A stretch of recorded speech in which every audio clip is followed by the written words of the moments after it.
Yan mga ka-fishing, nakadali na naman tayo. Ito na yung ating pangatlo, pang-apat.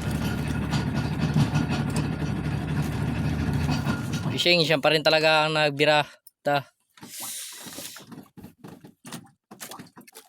Over yan mga fishing.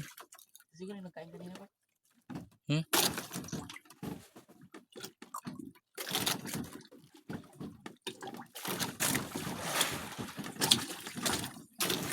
Daw yung mga fishing.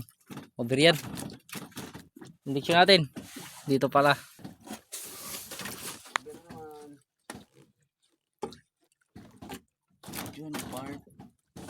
Guys.